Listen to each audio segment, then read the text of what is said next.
Hello everyone, কেমন আছো সবাই? আশা করি সবাই ভালো আছো আর আমিও ভালো আছি। Welcome back to my channel. আমি সুমিত্রা, তোমাদের জন্য নতুন ভিডিও নিয়ে চলে এসেছি। আশা করছি সকলের ভিডিওটা ভালো লাগবে, তো তোমরা পুরো ভিডিওটা দেখো। তো দেখো, আজ তো সোমবার, শ্রাবণ মাসের চতুর্থ সোমবার। তো এই মাসে 4টে সোমবার পড়েছিল, তো আজ লাস্ট সোমবার। তো সকাল হয়েছে দেখো। তো সকালবেলা একটু আজকে তাড়াতাড়ি উঠে পড়েছিলাম, কারণ ছেলেরও স্কুল আছে, তাকে খাবার বানিয়ে টিফিন করে খাইয়ে স্কুলে পাঠাতে হবে। তো সেই কারণে আজ একটু তাড়াতাড়ি উঠে পড়েছি। তো এই যে সকালবেলা টিফিনও করব, রুটি আর আলু ভাজা করব, ও যাতে খেয়ে চলে যেতে পারে স্কুলে তাড়াতাড়ি। তারপর আমি রান্নাঘরে ঢুকবো, পুজো করব, সবই তোমাদের সঙ্গে সেটাই শেয়ার করব। বন্ধুরা এভাবে পাশে থেকো, সবাই দেখতে থাকো পুরো ভিডিওটা। তো এদিকে আলু ভাজা হয়ে যাচ্ছে, রুটি করে নিয়েছি। তো তারপরে ওকে খাইয়ে স্কুলে পাঠিয়ে দেবো। তারপরে দেখো আমার স্নান করা হয়ে গেছে। তো আমিও এবার ঠাকুরকে একটু জল ঢেলে নেব, মহাদেবকে। তারপরে আবার যাব রান্নাঘরে।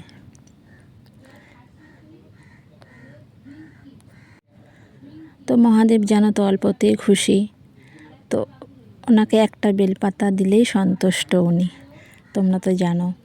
তো আমি এই যে জল ঢেলে নিয়েছি, খুব সুন্দর করে আগে একটু স্নান পরিষ্কার করে নিয়েছিলাম, তারপরে এই যে জল ঢেলে নিয়েছি।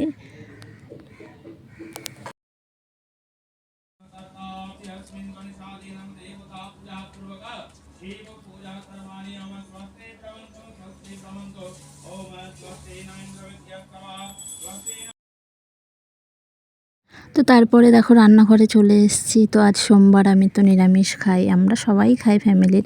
আমি অনেক দিন ধরে নিরামিষ খাই, সোমবার করে মানি। তো আজ শ্রাবণ মাস বলে সেই জন্য নয়, হ্যাঁ অনেক দিন ধরেই সোমবার আমি মানি, মানে ক বছর ধরেই মানছি এখনও। আর শ্রাবণ মাস তো আছেই, তার জন্য দেখো সব সবজিগুলো মা কেটে দিয়েছে, সব জোগাড় উনি করে দিয়েছে। আমি ব্যাস এবার রান্নাটা বসিয়ে দেবো। তো কী কী রান্না করব দেখো, এদিকে মটরের ডাল ওদিকে সিদ্ধ করে নিয়েছি প্রেসারে। আর বটবডি কচু সব কেটে, এই যে একটু ওল কচুগুলো একটু ভাপ দিয়ে নিচ্ছি, তাহলে তাড়াতাড়ি নরম হয়ে যাবে বেশ। তারপরে এদিকে দেখো ভাত বসিয়ে দিয়েছিলাম, আর ওই কচুটা একটু ভাপ দিয়ে ফেলেছি। তো তারপরে এইটা কচুটা দেখো একটু কষিয়ে বেশ মানে রান্না করব, বেশ ভালো লাগবে খেতে।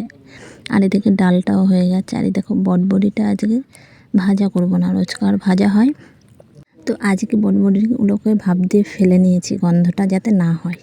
তারপর এটাকে বাটা করব আজকে। বডি বাটাটা খুবই সুন্দর লাগবে খেতে, তোমরা অনেকে খেয়ে দেখো একটু। তো আমার রান্নাবান্না সব কমপ্লিট, দেখো ভাত হয়ে গেছে, ডাল হয়ে গেছে, এদিকে তরকারিটাও হয়ে গেছে। আর এই যে বটবডি বাটাটা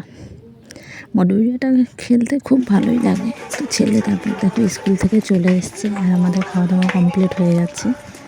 তো এসে গেছে স্কুল থেকে দেখো। তারপরে একটুখানি ঘুমিয়ে পড়েছিলাম ছেলে স্কুল থেকে আসার পরে। তো ঘুম থেকে উঠে দেখো নাইটিটা আগেই পরে নিয়েছি। তো ঘুম থেকে উঠে মুখ হাত পা ধুয়ে নিলাম। তো দেখো জড়সড়ো করে রেখেছিলাম, রোজকার জামা কাপড় কাচা ধোয়া হয়, আর এই চেয়ারটার ওপরে জড়সড়ো করে রাখি। তো সেগুলোকেই এখন গুছিয়ে নেব, একটু ফ্রেশ হয়ে নিই আগে।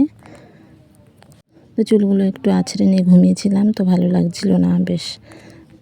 বিকেল 5টা প্রায় বাজে এখন। তো এগুলো সব এখন গুছোবো। থেকে এত গরম লাগছে কি বলবো তোমাদেরকে। আর রোজকার জামা কাপড় গাদা দেখো, রোজকার কাচা আর কেচে এত জামা কাপড় কাচা হবে, আর এই যে এখানে রাখবো, তারপর সেগুলো গুছাতে কত সময় লেগে যায়। তো সেগুলো নিয়ে এই যে চৌকির ওপরটায় বসে পড়েছি জামা কাপড়গুলো সব নিয়ে। তো এবার গুছাতে থাকবো, এগুলো একে একে সব ভাঁজ করে আবার সব একটা জায়গায় রাখতে হবে আমাকে। তো এটা হচ্ছে রোজকার কাজ আমাদের বিকেলের, এটা সবার মধ্যেই হয় এই কাজগুলো। তো রোজ এই বিকেলবেলা এরকম বসে জামা কাপড় গুছাতে হবে। সারাদিন যা ধোয়া হবে, কাঁচা ধোয়া হবে, সব রেখে দিয়ে সন্ধ্যাবেলায় সব বিকালের দিকে রোজকার সবারই মোটামুটি এই কাজগুলো থাকবেই। তো সব আমি এগুলো এক এক করে ভাঁজ করে এবার জায়গায় রেখে দেবো। আর তোমরা একটু সবাই কমেন্ট করো, যারা যারা নতুন দেখছো আমার ভিডিওগুলো অবশ্যই একটু কমেন্ট করো বন্ধুরা, ভালো লাগবে নতুন বন্ধুরাও কমেন্ট করলে। তো অনেকেই নতুন নতুন আমার সাবস্ক্রাইবার হয়েছে, তাদেরকে অসংখ্য ধন্যবাদ সুমিত্রার চ্যানেলে আসার জন্য। তো এইভাবে সবাই একটু সাপোর্ট করো আমাকে আর পাশে থাকো। আর আমিও চেষ্টা করব সবাইকে সাপোর্ট করার, একটু মানে ভিডিওগুলো দেখে দেখে সব লাইক কমেন্ট করার। তো জামা কাপড়গুলো দেখো শেষ আর হচ্ছে না, যেন ভাঁজ করে একে একে রাখছি, এত জামা কাপড় হয়েছে দেখো কি বলবো তোমাদের। এই শাড়িটাও ভাঁজ করতে হবে, এই শাড়িটা সেদিন পরেছিলাম, ধুয়ে দিয়েছিলাম বেশ।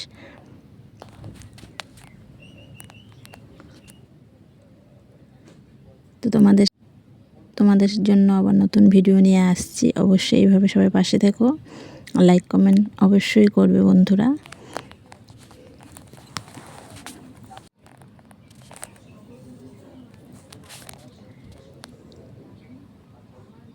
আর আমার এই ছোটো ঘরে মানে খুব জায়গাটা কম, তো এই কারণে হেবি অসুবিধা হয়ে যায় রাখতে। আমার ঘরটা খুবই ছোট, তো এই অল্প জায়গার মধ্যে আমাকে সব কিছু একটু ম্যানেজ করে রাখতে হয়। কি করব বলো, যেরকম জায়গা সেরকমই করতে হবে। তারপরে সন্ধ্যা হয়ে গেছে, দেখো ছেলেও পড়তে বসেছে। সন্ধ্যাবেলায় ছেলে কিছু খেয়ে যে পড়তে বসেছিল। তো আজকের ভিডিওটা এখানে এন্ড করছি। Tata bye bye.